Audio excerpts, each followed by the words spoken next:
Shalom jemaat yang terkasih. Kita bersyukur kalau hari ini kita masih diberikan kekuatan dan juga kesehatan. Hari ini kita dipanggil oleh Tuhan untuk masuk menghadap hadirat-Nya yang kudus. Mari kita mempersiapkan hati kita untuk menyembah Dia. Saya mengajak Bapak Ibu Saudara sekalian untuk bangkit berdiri.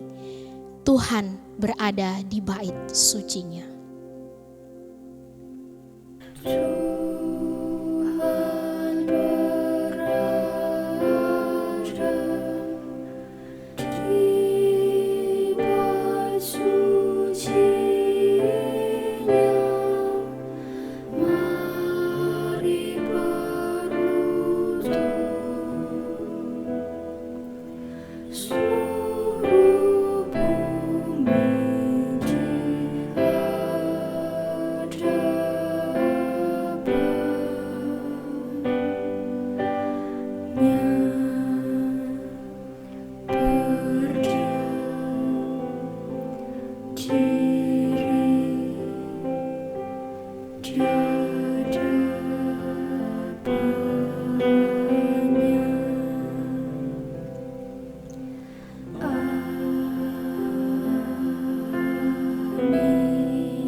Pertolongan kita pada ibadah hari ini adalah dalam nama Tuhan yang menjadikan langit dan bumi.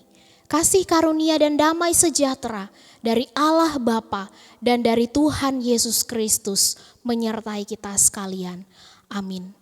Bacaan Alkitab kita terambil dari Mazmur pasal yang ke-34, ayat yang kedua sampai dengan ayatnya yang keempat. Demikianlah firman Tuhan. Aku hendak memuji Tuhan pada segala waktu. Puji-pujian kepadanya tetap di dalam mulutku. Karena Tuhan jiwaku bermegah. Biarlah orang-orang yang rendah hati mendengarnya dan bersuka cita. Muliakanlah Tuhan bersama-sama dengan aku. Marilah kita bersama-sama memasyurkan namanya. Amin. Jemaat saya persilahkan untuk duduk kembali. Mari kita memuji serta menyembah Tuhan kita. Karena Dia adalah Allah yang perkasa dan tidak ada pribadi yang lain yang layak untuk menerima segala puji dan juga sembah kita. Tidak ada yang lain.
hatiku.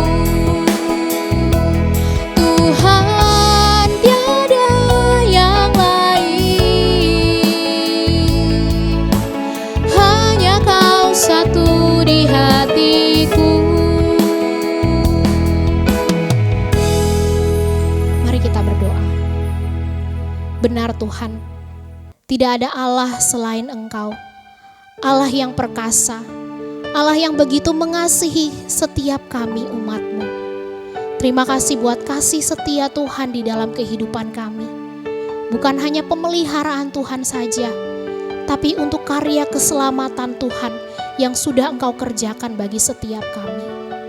Tapi kami menyadari pula Tuhan, bahwa begitu banyak kami telah mengecewakan hati Tuhan. Kami telah berpaling dari Tuhan, baik itu dalam tingkah laku kami, maupun dalam pikiran dan juga perbuatan kami. Oleh sebab itu Bapa, sebelum kami lebih jauh memuji serta menyembah Engkau, sucikan dan kuduskanlah setiap kami Tuhan. Layakanlah kami untuk menghadap hadirat-Mu yang kudus, sehingga sungguh setiap puji-pujian yang kami naikkan pada pagi hari ini, itu boleh sungguh berkenan di hadapan Tuhan. Dan nama Tuhan sajalah yang dipermuliakan melalui ibadah pada hari ini. Terima kasih ya Bapa. Terima kasih Tuhan. Kami berdoa dan juga kami bersyukur. Amin.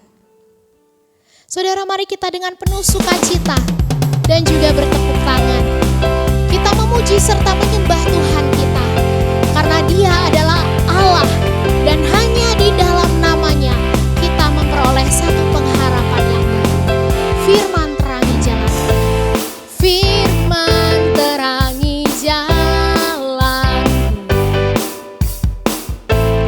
Perisai iman di setiap waktu.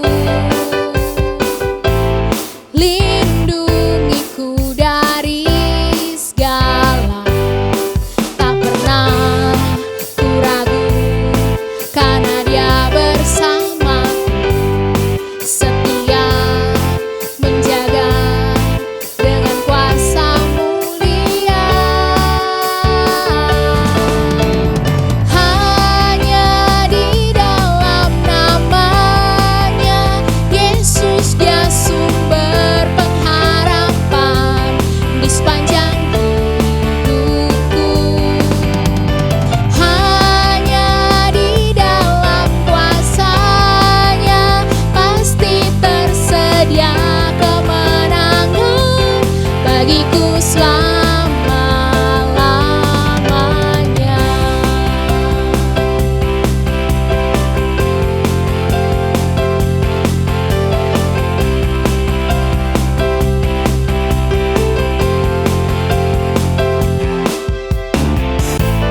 Kebenaran yang bebaskan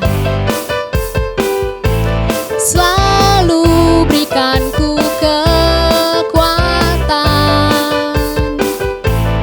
hadapi segala tantangan.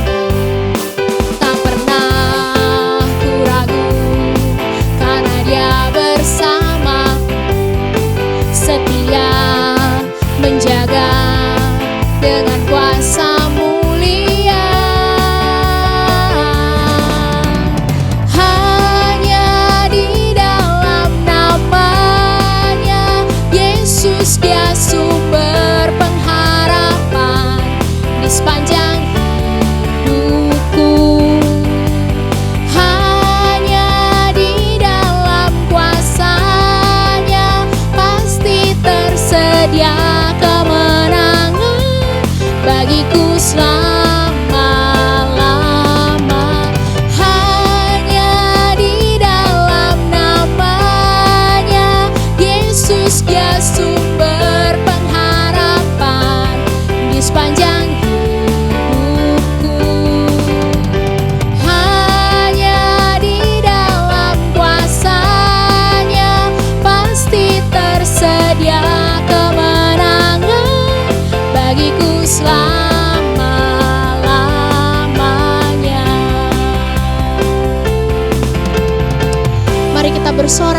bagi Tuhan kita.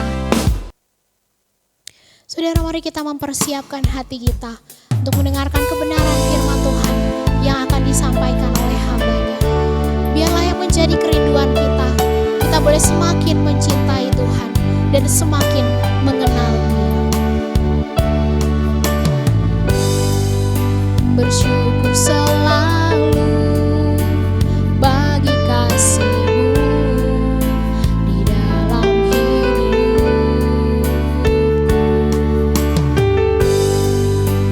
Takkan ku ragu atas rencana-Mu untuk masa depan. Sebagai Bapa yang baik, takkan pernah Kau melupakanku. Sebagai Bapa yang sangat baik, takkan pernah Kau meninggalkanku. Ku kan menari dan bersuka karena-Mu, oh Yesusku, dan ku kan minum air-Mu bagai rusa rindu. Selalu ku hidup dalam-Mu dan hidup-Mu di dalamku, oh Yesusku. Kau sangat ku cinta.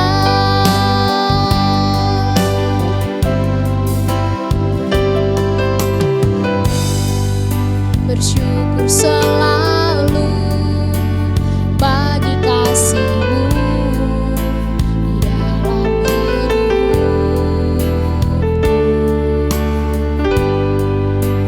Takkan ku ragu atas rencana-Mu untuk masa depan. Sebagai Bapa yang baik,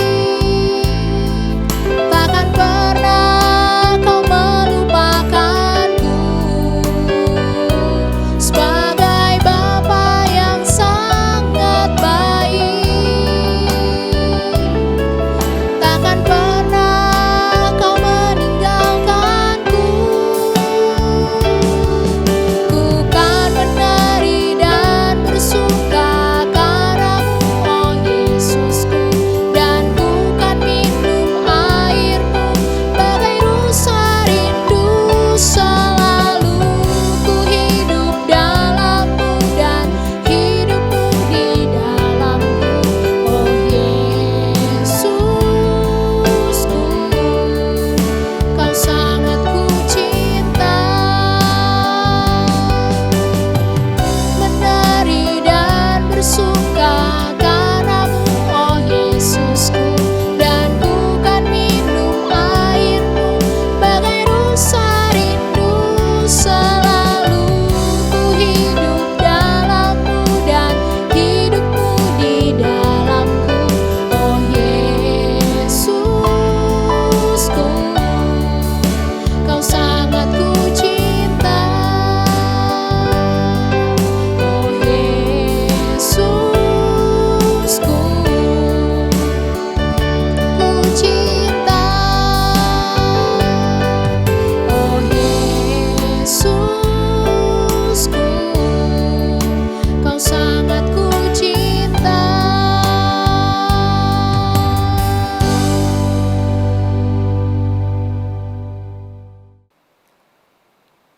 Kita semua bersyukur Bapak Ibu dan Saudara sekalian, Jemaat GKA Agape dan para pendengar dimanapun berada, yang bersama-sama kita akan belajar firman Tuhan.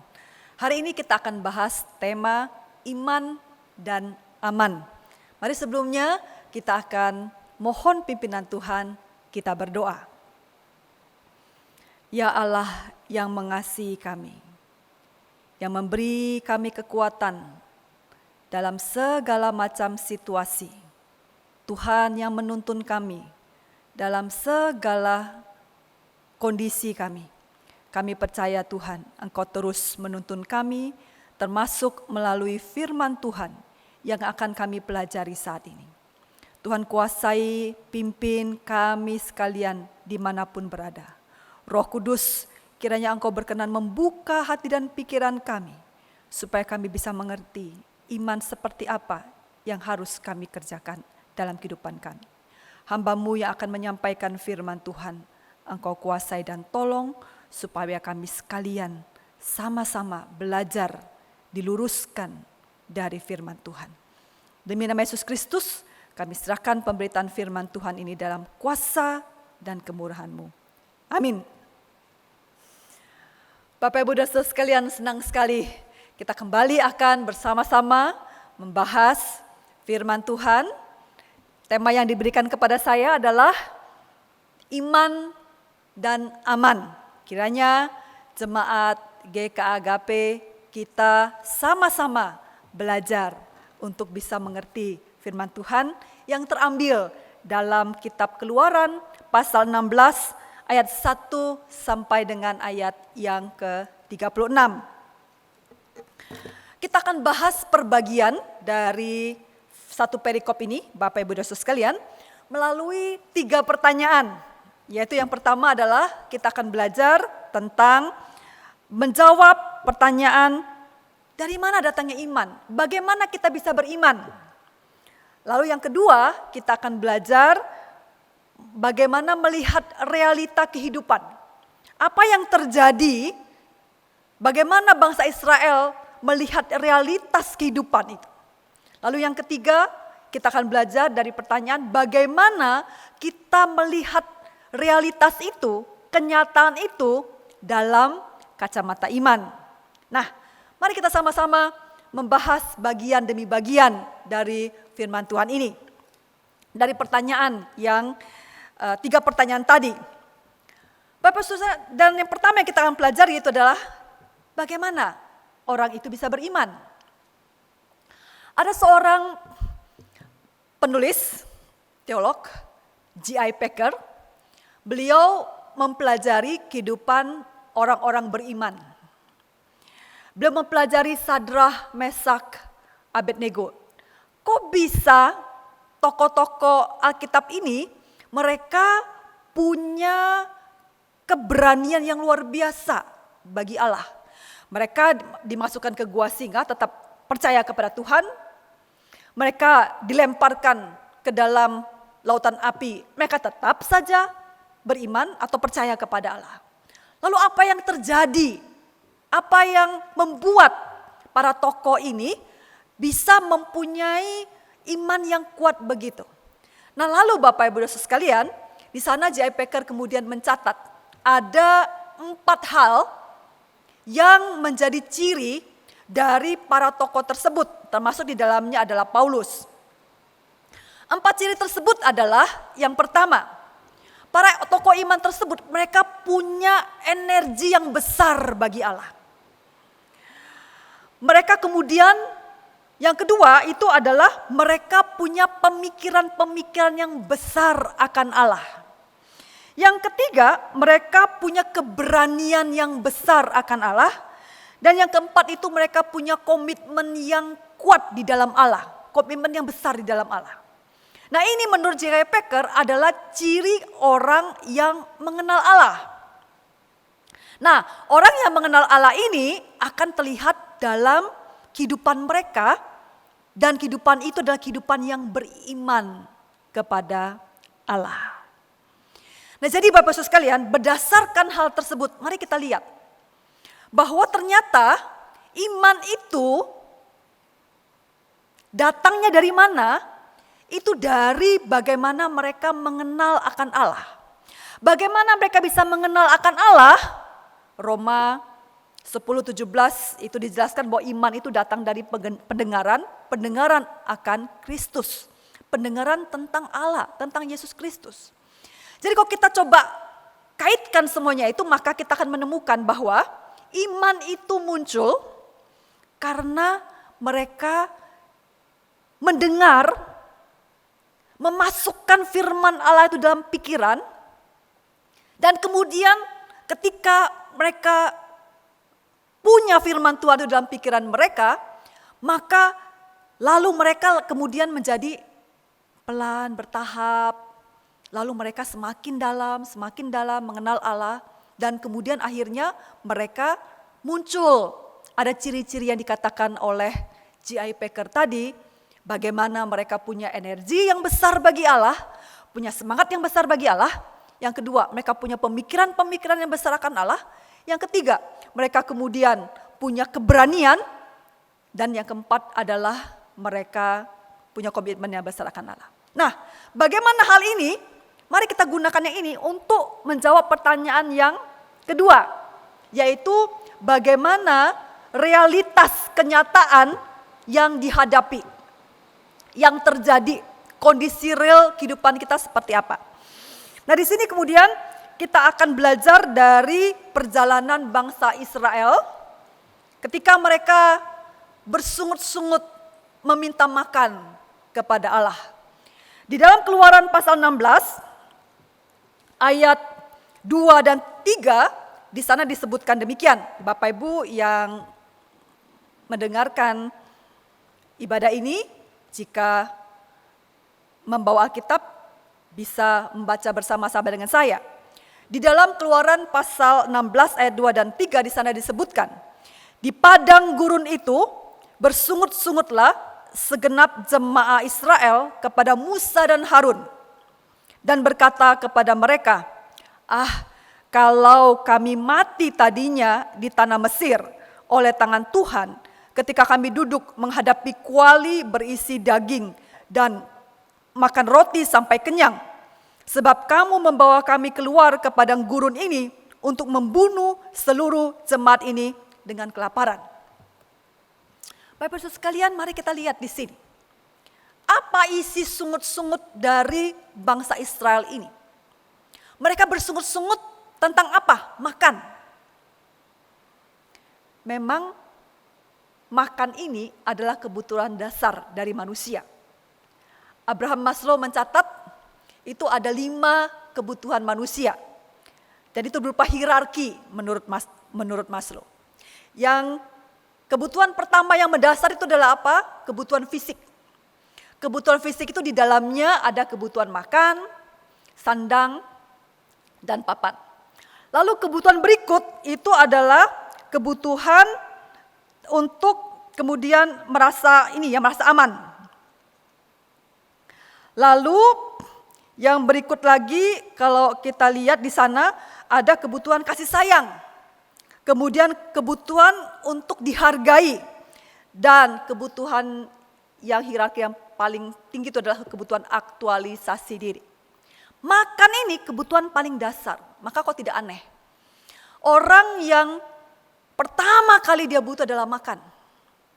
Maka masalah makan ini jika tidak terpenuhi, orang bisa keluar jati dirinya, bisa marah-marah, bisa ngamuk-ngamuk, bisa lupa tentang siapa dia bisa bahkan parahnya bisa berubah, tidak bisa lagi membedakan mana hewan, mana manusia. Sikap seperti harus dimunculkan ya. Kadang-kadang mereka melakukan apapun juga untuk bisa mendapatkan makan. Nah, jadi masalah makan ini memang masalah yang sangat krusial. Orang lapar itu akan bisa muncul macam-macam. Nah, kalau kita coba lihat masalah makan ini dalam Alkitab, coba kita lihat di dalam Matius pasal yang ke-6, apa yang dicatat Alkitab tentang makan ini. Matius pasal 6, di sana disebutkan, di dalam ayat yang ke-31, dikatakan demikian. Sebab itu janganlah kamu khawatir dan berkata, apakah yang akan kami makan? Apakah yang akan kami minum? Apakah yang akan kami pakai? 32, semua itu dicari bangsa-bangsa yang tidak mengenal Allah. Akan tetapi Bapamu yang di surga tahu bahwa kamu memerlukan semuanya itu. Firman Tuhan berkata, Allah tahu kita butuh itu. Dan firman Tuhan juga berkata bahwa jangan khawatir tentang makan itu. Dan itu kekhawatiran yang dimiliki oleh bangsa-bangsa yang tidak mengenal Allah. Tapi orang yang mengenal Allah jangan khawatir.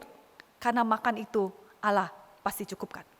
Persoalannya, di sini kita lihat bangsa Israel, mereka, kekurangan makan, mereka menganggap bahwa mereka tidak punya daging, mereka kepingin makan daging, mereka kepingin makan roti. Lalu muncullah sungut-sungut itu dan mereka berimajinasi. Mereka menggunakan memorinya. Mereka kemudian melihat kebutuhan mereka itu dalam kacamata, dalam image, dalam cara pandang yang mereka inginkan. Yaitu apa? Aduh, betapa enaknya ya di Mesir ya. Itu yang dicatat di dalam ayat ketiga. Betapa senangnya kita di Mesir ya. Karena apa? Di situ kita menghadapi makanan. Di depan kita ada kuali. Yang di sana dikatakan dipenuhi dengan makan roti sampai kenyang. Kuali berisi daging. Jadi kita di Mesir itu nyaman sekali. Bapak Ibu, kadang-kadang rasa kita khawatir dengan kondisi sekarang, itu bisa membuat orang itu berimajinasi tentang masa lalu, padahal belum tentu masa lalu itu seperti itu. Nah, dalam konteks dari bangsa Israel ini, Alkitab mencatat, di dalam Keluaran pasal 1 dikatakan bahwa tidak seindah itu kehidupan mereka di Mesir. Di dalam pasal 1 ayat 14 dikatakan, orang Mesir itu memahitkan kehidupan bangsa Israel. Mereka dipekerjakan dengan berat. Mereka harus mengerjakan tanah liat dan batu bata, pekerjaan di padang, dan itu semua dipaksakan dengan kejam kepada mereka. Jadi hidup mereka di Mesir itu sebenarnya tidak enak-enak banget seperti yang ada di dalam pikiran mereka. Jadi aneh juga ketika mereka punya memori seperti itu dalam pikiran mereka. Belum tentu juga kuali yang berisi daging itu adalah mereka berhak untuk makannya, begitu. Nah lalu apalagi yang mereka alami dicatat di dalam ayat yang ke-16 dari pasal 1 kitab Keluaran. Di sana dikatakan bahwa bukan hanya mereka dipekerjakan dengan berat, tetapi bangsa Israel pun itu direncanakan untuk dimusnahkan keturunannya. Untuk dihabiskan generasinya melalui apa? Jika ada anak laki-laki yang lahir, maka para bidan Mesir itu diminta untuk membuang bayi-bayi itu. Sehingga bangsa Israel itu akan kekurangan anak laki-laki. Bapak bisa bayangkan, dalam tradisi patriarkal, dalam tradisi Yahudi, itu anak laki-laki memegang peranan penting dalam melahirkan keturunan-keturunan berikutnya, generasi-generasi berikutnya. Maka itulah yang akan dihabiskan. Nah di sini kita lihat, dengan adanya merasa mereka ada masalah makan ini, imajinasi memori bangsa Israel itu ternyata hal yang baik yang mereka lihat itu di Israel. Bangsa Israel itu melihat memori mereka di Mesir. Padahal tidak seperti itu Bapak Ibu Saudara sekalian. Nah mari kita periksa diri kita saat ini. Realitas apa yang kita hadapi? Lalu apa yang ada di pikiran kita? Bagaimana kita melihat realitas ini, kenyataan ini dalam pikiran kita? Kita marah, kita kecewa, lalu kita banding-bandingkan dengan masa lalu, kita banding-bandingkan pengalaman-pengalaman kita masa lalu, atau seperti apa? Mari kita coba cek apa yang terjadi dalam pikiran kita Bapak Ibu sekalian. Lalu kita lihat di sini kemudian apa yang Allah lakukan?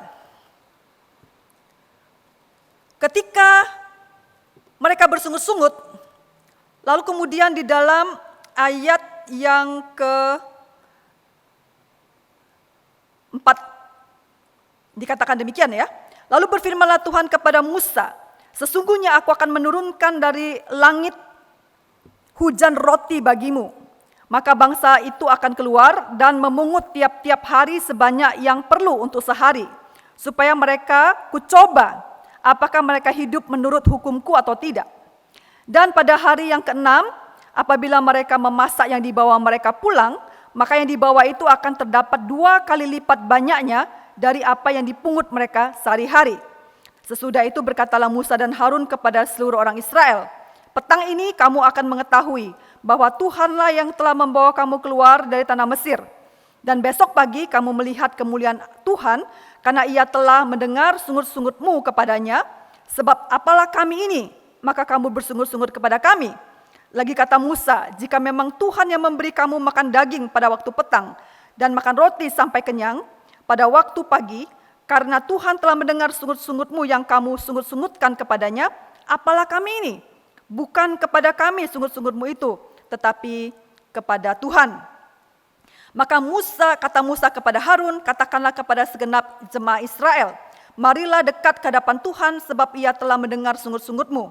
Dan sedang Harun berkata kepada segenap jemaah Israel, mereka memalingkan mukanya ke arah padang gurun, maka tampaklah kemuliaan Tuhan dalam awan.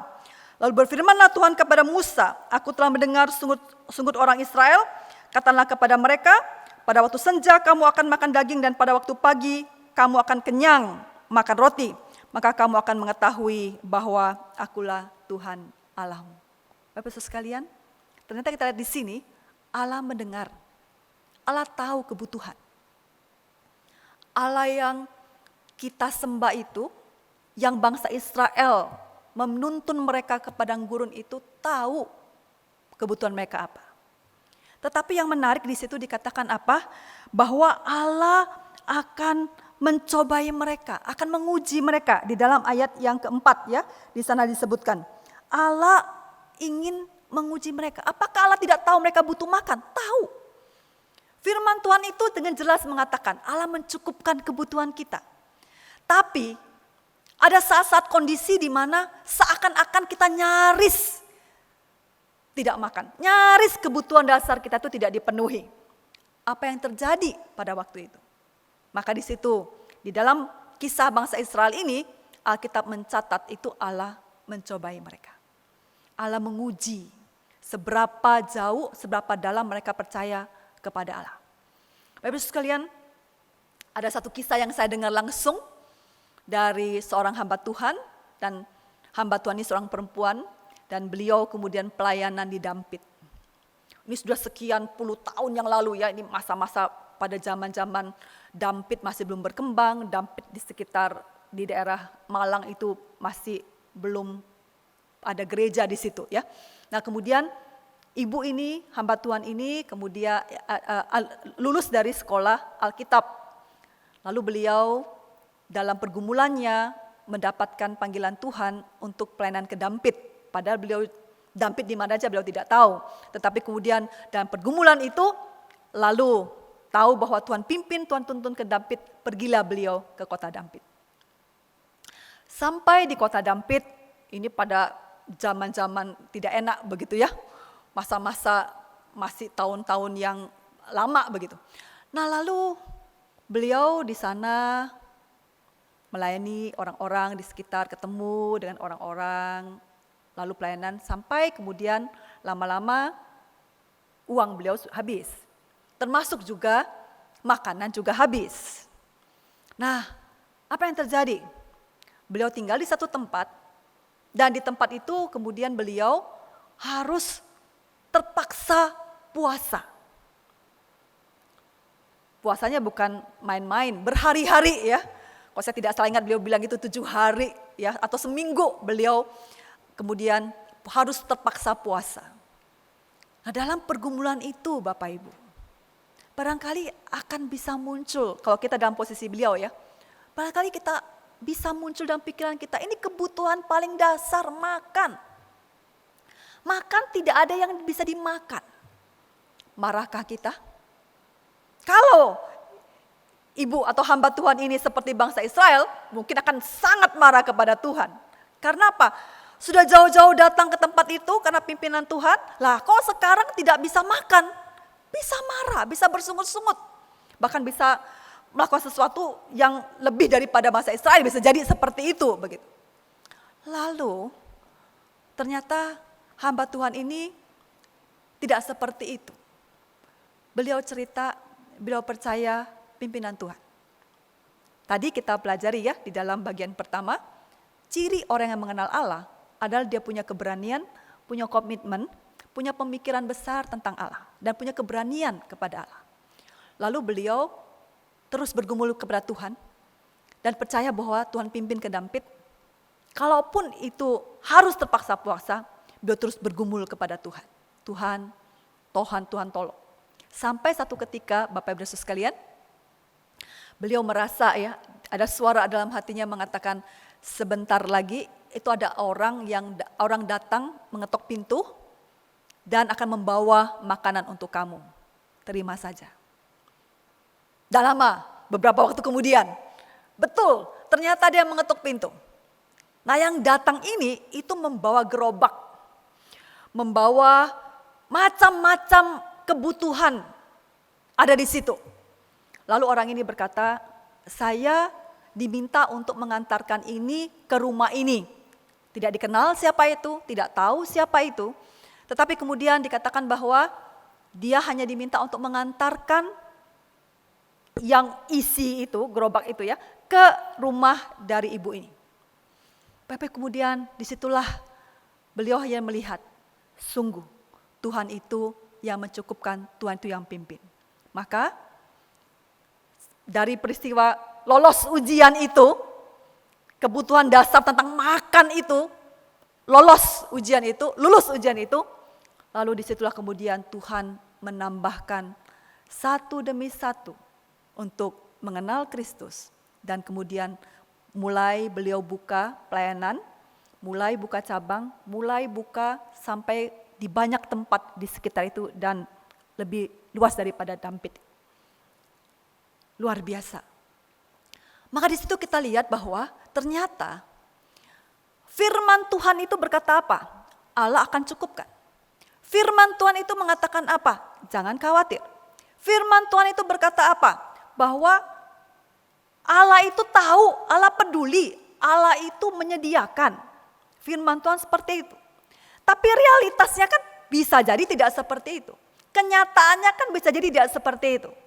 Nah kalau dalam kondisi seperti ini, apa yang harus kita lakukan Bapak Ibu sekalian? Nah kita coba cek ya bagaimana bangsa Israel bersikap.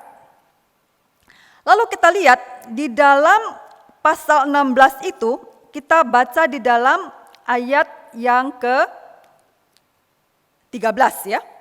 Pada waktu petang datanglah berduyun-duyun burung puyuh yang menutupi perkemahan itu. Dan pada waktu pagi terletaklah embun sekeliling perkemahan itu. Ketika embun itu telah menguap, tampaklah pada permukaan padang gurun sesuatu yang halus, sesuatu yang seperti sisik, halus seperti embun beku di bumi. Ketika orang Israel melihatnya, berkatalah mereka seorang kepada yang lain, apakah ini? Sebab mereka tidak tahu apa itu, tetapi Musa berkata kepada mereka, inilah roti yang diberikan Tuhan kepadamu menjadi makananmu. Beginilah perintah Tuhan, pungutlah itu, tiap-tiap orang menurut keperluannya, masing-masing kamu boleh mengambil untuk sisir kemahnya, segomer seorang menurut jumlah jiwa. Menarik bagian ini Bapak Ibu sekalian, Allah cukupkan iya, Allah menyediakan iya. Tapi Allah menyediakan itu cukup, bukan berlebih-lebih. Allah menyediakan itu sesuai kebutuhan, bukan berlebih-lebihan. Apakah bangsa Israel bisa terima itu? Oh tidak. Ternyata kalau kita lihat di dalam ayat yang ke-14 ya. Ayat yang ke-16. Lalu di situ disebutkan, beginilah perintah Tuhan, pungutlah itu menurut keperluannya masing-masing ya, segomer tadi ya. Lalu kemudian ayat yang ke-20 di sana disebutkan demikian. Tetapi ada yang tidak mendengarkan Musa dan meninggalkan daripadanya sampai pagi, lalu berulat dan berbau busuk, maka Musa menjadi marah kepada mereka. Lalu ayat yang ke-26-27 dikatakan demikian. 6 hari lamanya kamu memungutnya, tetapi pada hari yang ke-7 ada Sabat, maka roti itu tidak ada pada hari itu. Tetapi ketika pada hari ke-7 ada dari bangsa itu yang keluar memungutnya, tidaklah mereka mendapatkannya.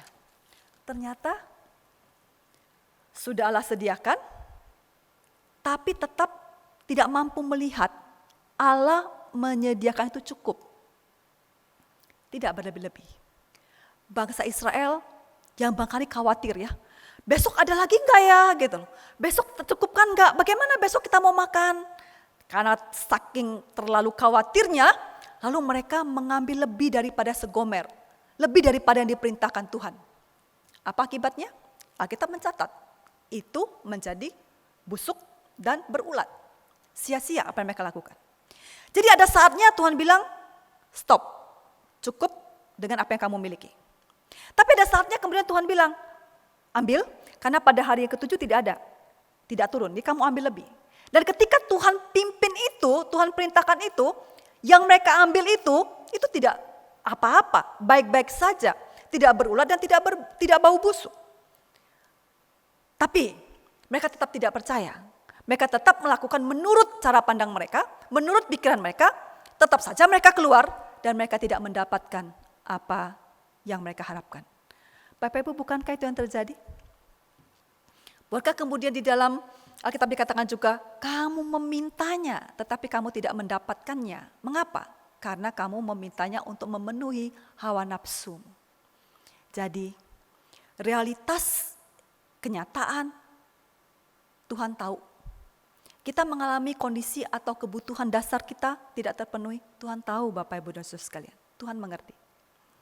Tapi kadang-kala ada saatnya Tuhan izinkan kebutuhan kita itu bisa jadi nyaris tidak terpenuhi. Atau bahkan Tuhan izinkan seperti yang hamba Tuhan tadi memang tidak makan begitu. Nyaris kita mengalami kesulitan. Nyaris kita mengalami masalah. Nyaris kita hampir kemudian kelaparan. Tapi pada akhirnya, pada waktu melewati, mereka bisa melewati itu dan mereka bisa mendapatkan apa yang mereka butuhkan. Lalu, bagaimana caranya kita bisa menggunakan firman Tuhan ini untuk melihat realitas? Nah, ini yang kemudian kita bahas dalam bagian ketiga. Yaitu begini, Bapak Ibu, realitas itu kenyataan kita alami memang seperti itu. Dalam konteks bangsa Israel, mereka merasa mereka tidak ada daging, tidak ada roti. Yang mereka lihat di padang gurun. Itu realitasnya. Nah, kalau hanya berhenti sampai di situ saja, maka iman itu bisa hilang. Ya, padang gurun, dibeli di mana roti, dapat dari mana daging di padang gurun, tidak mungkin. Pada waktu hanya melihat realitas saja, melihat kenyataan saja, itu bisa tidak mungkin. Tetapi disitulah letak di mana firman Tuhan itu berfungsi di dalam kehidupan kita yang akan menuntun kita menjadi kacamata kita dalam melihat realitas itu. Firman Tuhan bilang apa? Allah cukupkan. Firman Tuhan bilang apa? Yehova Jireh. Firman Tuhan bilang apa? Bahwa Allah yang menuntun. Firman Tuhan bilang apa? Oh, Allah sangat bertanggung jawab dalam kehidupan kita. Tapi jangan lupa, di samping Tuhan memang mengerjakan hal-hal yang luar biasa dalam kehidupan kita, tetapi juga Tuhan itu inginkan kita menjadi bagian dari apa yang Tuhan kerjakan. Bangsa Israel perlu untuk keluar rumah mengambil makanan, mereka harus menanti, mereka harus melakukan bagian mereka. Ada tugas tanggung jawab masing-masing yang Tuhan berikan kepada kita. Maka kalau kita lihat Allah berkarya itu tidak akan pernah membuat anak-anaknya menjadi malas. Tidak. Allah akan bekerja itu membuat anak-anak itu bekerja, mengembangkan seluruh kapasitas yang Tuhan berikan kepada orang tersebut atau kepada kita semua. Allah inginkan kita mengembangkan talenta kita, mengembangkan apa yang kita punya, bekerja, melakukan bagian kita. Maka disitulah kemudian kita lihat, firman Tuhan itu bukan sekedar untuk diperkatakan, bukan sekedar untuk diingat, tetapi untuk dilakukan. Maka disitulah kemudian terjadi semakin mengenal Allah, semakin kita tahu siapakah Allah itu, semakin kita akan percaya kepada Dia. Dan semakin kemudian iman kita itu akan bertambah, semakin kuat. Dan muncullah kemudian ciri-ciri yang tadi disebutkan oleh Packer, bahwa dia punya energi, semangatnya besar bagi Allah, dia akan punya pemikiran-pemikiran yang besar tentang Allah, karena memang Allah itu pencipta langit dan bumi. Allah itu yang menguasai segala sesuatu, Allah itu pemilik segala sesuatu. Maka disitulah kemudian akan ada punya keberanian yang besar bagi Allah, akan muncul komitmen yang kuat di dalam Allah, dan itu akan membuat dia menjadi beda. Oleh karena apa? Dia menjadi pelaku firman Tuhan. Bapak Ibu Saudara sekalian, bagaimana hal ini kita aplikasikan dalam kehidupan kita? Tadi kita sudah lihat, firman Tuhan itu datang dari pendengaran, dari mengenal Allah. Firman Tuhan itu akan menjadi dasar untuk iman kita. Maka itu sebabnya perlu menyimpan firman Tuhan. Perlu kita mengingat firman Tuhan. Karena itulah yang akan menjadi kekuatan kita untuk bisa menghadapi realitas. Lalu yang kedua, kita tadi belajar, ada realitas. Yang ketiga tadi kita belajar, bagaimana membaca realitas, kenyataan yang kita hadapi itu dalam kacamata Alkitab, kacamata firman Tuhan. Bagaimana kita menggunakan. Sekarang bagaimana kita mengaplikasikannya Bapak Ibu. Mungkin kita bertanya, apakah tidak boleh kita beriman bukan sekedar hanya yang kita butuhkan, tetapi ada yang kita inginkan. Lihat, mungkin kita bilang teman kita, dia ingin begini, dia ingin begitu. Dapat tuh. Teman kita ingin punya rumah, punya mobil mewah, bisa. Kenapa kita kok tidak begitu? Apa ada yang salah dengan iman kita? Lalu di situ mungkin kita mulai ragu ya, mulai merasa tidak adil. Kita mulai merasa barangkali marah kepada Tuhan. Nah Bapak Ibu, di sini pergumulan kita itu adalah tentang semakin kita mengenal Allah, itu akan semakin kita bisa mempunyai jawaban-jawaban terhadap pertanyaan-pertanyaan seperti itu. Yang dikatakan adalah apa?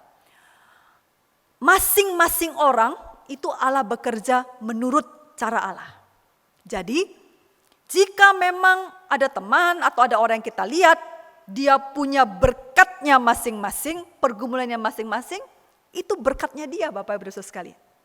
Itu adalah bagian dia bersama dengan Tuhan. Jangan iri, jangan kita merasa, apakah imannya lebih kuat daripada kita atau bagaimana. Masing-masing orang punya berkatnya masing-masing. Jadi silakan dia atau orang tersebut itu bergumul dengan Tuhan dan mendapatkannya berkat masing-masing. Kita sendiri itu punya pergumulan kita bersama dengan Tuhan sendiri-sendiri. Jadi tiap orang bergumul dengan pergumulan masing-masing. Lalu yang berikutnya adalah, kalau begitu seberapa jauh kita boleh punya keinginan? Boleh saja. Sampaikan saja kepada Allah. Apapun yang kita inginkan, sampaikan saja kepada Allah. Namun, bukankah ada ayat firman Tuhan lagi yang mengatakan kepada kita, Allah tidak akan memberikan kalajengking kepada anak-anaknya. Allah tidak akan memberikan ular kepada anaknya. Kadang-kadang kita tidak tahu permintaan kita itu sesuatu yang baik atau tidak. Kita tidak pernah tahu bahwa permintaan kita itu sesuatu yang benar atau tidak. Tapi kita boleh saja punya keinginan. Namun di situ, di mana firman Tuhan itu menjadi rem bagi kita.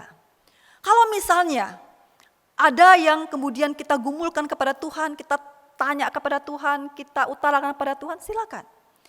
Ketika itu belum atau bahkan tidak Tuhan berikan, apakah kita bisa bersyukur? Apakah kita kemudian tetap punya komitmen yang besar kepada Allah? Apakah kita tetap punya keberanian untuk percaya kepada Allah? Apakah kita tetap punya pemikiran besar akan Allah? Nah, disitulah letak membedakan antara orang yang sungguh-sungguh beriman karena mengenal Allah, atau iman yang kemudian bukan didasarkan pada firman Tuhan, tetapi didasarkan kepada keinginan pribadi, dan itu akan bisa saja membuat kita terjebak ke dalam iman yang palsu. Maka Bapak Ibu Saudara sekalian, mari pada saat ini ketika kita mendiskusikan, berbicara tentang iman dan aman, kita tahu bahwa iman kita itu perlu didasarkan kepada firman Tuhan. Bukan sekedar keinginan kita, tapi firman Tuhan. Semakin kita mengenal Allah, semakin kita tahu keinginan Allah, semakin kita tahu kehendak Allah, semakin rasa bersyukur itu semakin muncul dalam diri kita. Maka di situ kemudian kita akan punya ciri-ciri yang dikatakan oleh Packer tadi, ya. Bagaimana kita menjadi orang yang punya semangat bagi Allah. Bagaimana kita menjadi orang yang punya pemikiran besar tentang Allah. Bagaimana kita punya keberanian tentang Allah. Bagaimana kemudian kita juga punya komitmen di dalam Allah. Tuhan menolong kita Bapak Ibu Saudara sekalian, bahwa dalam pergumulan kebutuhan kita, Allah pasti mencukupkan. Kalau sampai kita mengalami nyaris, bersyukur saja. Karena apa? Ada waktunya nanti Tuhan akan menolong kita mencukupkan segala kebutuhan kita. Tetapi bukan sekedar pasif, tetapi di sana kita juga aktif. Ada barangkali dalam doa kita Tuhan memimpin kita melakukan sesuatu. Dalam doa kita Tuhan minta kita melakukan sesuatu. Dalam doa kemudian Tuhan menggerakkan kita untuk melakukan sesuatu. Lakukan bagian kita. Biarkan Tuhan mengerjakan bagian Tuhan, tapi ada juga bagian yang harus kita kerjakan. Maka disitulah kemudian kita akan belajar. Bagaimana kita melihat bangsa Israel ini. Yang kemudian mereka bersungut-sungut. Tuhan mencukupkan kebutuhan mereka. Tapi di dalamnya juga mereka tidak selalu melakukan firman Tuhan. Lalu pada waktu mereka tidak menjalankan firman Tuhan, keinginan mereka tidak tercapai. Di situ kita belajar. Apakah kita dengan setia melakukan firman Tuhan? Apakah kita dengan tepat melakukan apa yang Tuhan kehendaki dalam kehidupan kita? Atau kita masih dikuasai oleh keinginan kita? Yang barangkali ketika itu tidak dipenuhi oleh Tuhan, lalu kita marah kepada Tuhan. Bagaimana dengan kita? Apakah firman Tuhan menguasai kita? Atau kita membiarkan keinginan kita menguasai kita? Kita belajar, orang yang beriman dengan benar. Orang yang beriman karena mendengarkan firman Tuhan. Dia akan aman karena Tuhan akan memelihara dan melindungi dia. Kiranya Tuhan menolong kita semua, Bapak Ibu dan Saudara sekalian, jemaat GKA Agape, dan kita semua yang bersama-sama mendengarkan firman Tuhan ini. Biarlah kita sama-sama belajar beriman yang benar. Membiarkan Tuhan berkarya dalam kehidupan kita. Membuat kita semakin mengenal Allah. Sehingga kita bisa menceritakan bagaimana pengalaman iman kita itu menolong kita untuk bertahan dan bisa melihat karya Tuhan. Lalu kita kemudian bersyukur tidak habis-habisnya dalam kehidupan kita. Apapun yang terjadi dalam situasi yang tidak ideal seperti saat ini. Tapi kemudian rasa bersyukur itu terus muncul dalam diri kita, dalam keluarga kita, dalam kita menghadapi orang lain. Dan itu akan menolong kita untuk menjadi berkat kepada banyak orang. Tuhan memberkati kita semua Bapak Ibu Saudara sekalian. Mari sekali lagi kita mengucap syukur. Kita berdoa kepada Tuhan. Terima kasih kami sudah belajar bagaimana dengan iman yang benar, iman kepada Kristus, iman kepada janji Tuhan akan menolong kami memiliki rasa aman. Oleh karena kami tahu Engkau Allah yang setia, Allah yang mencukupkan kebutuhan kami, Allah Yehova Jireh. Bila Tuhan kami melakukan tepat seperti firman Tuhan. Bila Tuhan menolong kami melakukan bagian kami dengan tepat. Sehingga Tuhan kami bisa setiap hari bersyukur kepada Tuhan. Dalam kondisi situasi yang tidak ideal seperti saat ini Bapa. Tetapi kami bisa menjadi pribadi yang bersyukur. Pribadi yang tetap beriman kepada Allah. Dalam keluarga kami bisa menjadi keluarga yang penuh rasa syukur. Sehingga kesulitan-kesulitan yang kami hadapi. Kenyataan-kenyataan yang barangkali tidak seperti kami inginkan terjadi. Namun kami bisa menghadapinya, kami bisa mengatasinya. Karena kami tahu firman Tuhan yang menolong kami. Terima kasih Bapa di surga, terima kasih buat penyertaan Allah dalam kehidupan kami. Terima kasih buat pimpinan Tuhan kepada kami setiap hari. Terima kasih buat segala yang Tuhan sudah kerjakan dalam kehidupan kami. Kami sungguh bersyukur buat kebaikan Tuhan. Demi nama Yesus Kristus, kami bersyukur dan berdoa. Amin.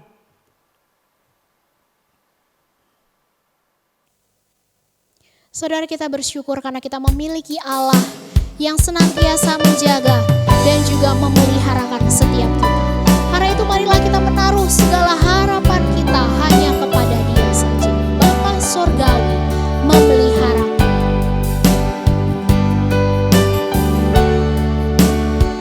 Kepadanya yang aku berharap di darat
Jemaat saya persilahkan untuk bangkit berdiri bersama-sama dengan umat Tuhan di segala zaman. Mari kita mengikrarkan pengakuan iman kita, pengakuan iman rasuli.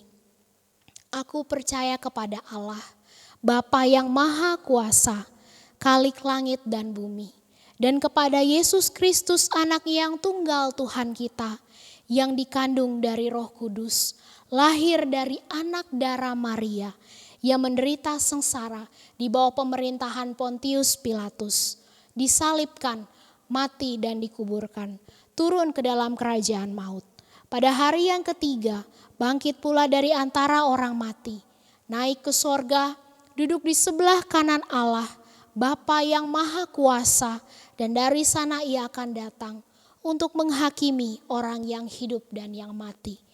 Aku percaya kepada Roh Kudus, gereja yang kudus dan am, persekutuan orang kudus, pengampunan dosa, kebangkitan tubuh dan hidup yang kekal. Amin. Mari kita masuk di dalam doa. Bapa di dalam surga, kami bersyukur, berterima kasih kepada Tuhan. Kalau kami boleh ada sebagaimana kami ada saat ini dan hari ini, dan kami pun masih diberikan waktu, kesempatan untuk beribadah meskipun masih secara online. Tuhan, kami bersyukur atas segala sesuatunya. Karena kami tahu bahwa itu semua berasal dari Tuhan dan atas kasih karunia Tuhan. Kami juga menengok ke belakang bersyukur untuk seminggu yang lalu, baik untuk segala kehidupan kami pribadi, keluarga, gereja, bangsa dan negara, Tuhan sudah pimpin. Kami juga bersyukur Tuhan, melihat bagaimana pertolongan demi pertolongan Tuhan hadir dalam kehidupan kami. Kami terus berdoa membawa bangsa negara kami ini Tuhan, bangsa Indonesia, yang beberapa waktu lalu di daerah NTT tertimpa bencana alam, baik itu angin puting beliung, ataupun banjir bandang, longsor. Kami sungguh berbelasungkawa Tuhan dengan keadaan yang ada. Dan kami bersama-sama mau mendoakan supaya masyarakat yang ada di NTT, Tuhan yang menguatkan mereka dan Tuhan menopang mereka, supaya mereka dapat melalui masa-masa yang sulit ini, dan mereka tetap memandang pertolongan hanya datang daripada Tuhan saja. Kami berdoa juga Bapa bagi setiap usaha dan daya yang sudah dikerahkan oleh pemerintah, baik pusat daerah, untuk menangani bersama-sama pasca bencana alam ini. Kiranya Tuhan memberkati mereka dan Tuhan menolong mereka, supaya pasokan makanan dapat tercukupi untuk para pengungsi yang saat ini kehilangan rumah mereka, harta benda mereka. Kami juga berdoa untuk penanganan kondisi para korban bencana alam ini, biarlah Tuhan menolong mereka. Mungkin mereka sedang menjalani rawat jalan, atau mereka juga sedang menghadapi pengobatan. Tuhan menolong mereka, supaya segala sesuatu obat-obatan yang dibutuhkan pun dapat tersedia dan cukup bagi mereka. Tidak lupa kami juga berdoa bagi pemerintah kami dalam menangani pandemi COVID yang berkelanjutan. Kami bersyukur untuk proses vaksinasi yang sudah berlangsung beberapa waktu ini. Biarlah itu juga membantu untuk menekan tingkat laju pertumbuhan penyebaran COVID di Indonesia. Dan kami terus berdoa bagi mereka yang sudah terdampak dan terkena COVID. Mohon Tuhan juga menjamah, Tuhan juga memulihkan dan menyembuhkan mereka. Kami juga berdoa terus menyerahkan jemaat-jemaat kami, khususnya mereka yang sudah lanjut usia, mereka yang terbaring lemah ataupun sakit. Mohon belas kasihan Tuhan buat mereka. Biarlah Tuhan memberikan pemulihan, kekuatan, kesehatan buat mereka. Tidak lupa kami juga mendoakan Saudara Fernando Chandra yang Tuhan sudah tambahkan usia 1 tahun. Tuhan berkati pertambahan usianya supaya dia boleh semakin memuliakan Engkau dalam hidupnya. Tuhan berkati untuk studinya, Tuhan berkati kehidupannya dan pertumbuhan rohaninya. Tidak lupa kami juga mau mendoakan Tuhan, hari ini akan ada perayaan Paskah Sekolah Minggu. Biarlah Tuhan memberkati secara khusus tim panggung boneka Bina Warga yang akan melayani. Tuhan boleh pakai mereka untuk menyampaikan sekali lagi berita Paskah kepada anak-anak sekolah minggu, supaya mereka memaknai dan mengerti bahwa kemenangan Tuhan sudah berikan melalui kebangkitan dari antara orang mati. Dan biarlah anak-anak pun bisa hidup percaya dan sungguh-sungguh mengikut Tuhan. Kami juga bersyukur untuk segala pemeliharaan dan kebaikan Tuhan dalam hidup kami, dan kami akan mengembalikan dalam bentuk persembahan. Biarlah Tuhan memberkati persembahan kami sebagai ucapan syukur kami di hadapan-Mu untuk terus mendukung pekerjaan Tuhan di GKA Agape.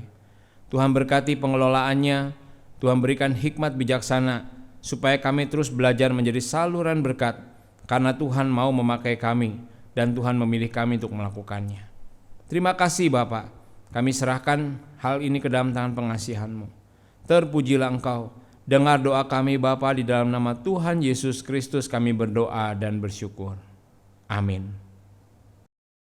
Doksologi dan doa berkat akan disampaikan oleh hambanya.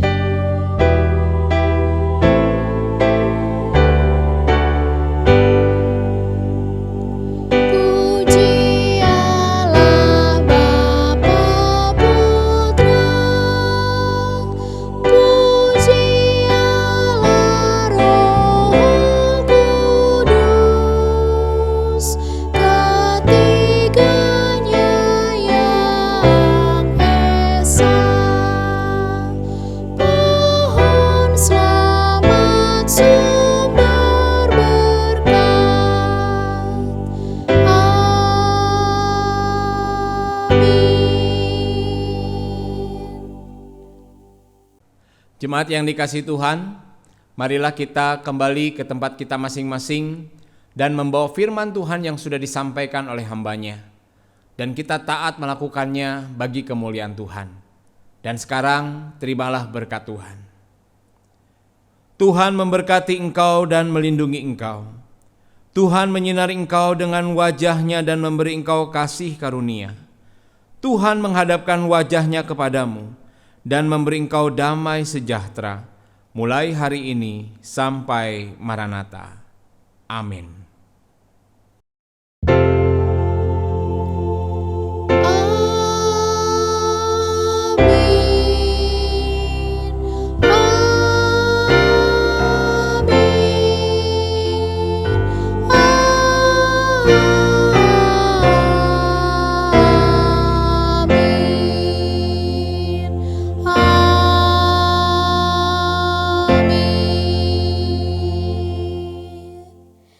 Jemaat dipersilakan untuk duduk kembali, silakan bersaat teduh sejenak. Selamat hari Minggu, Tuhan Yesus memberkati saudara dan saya.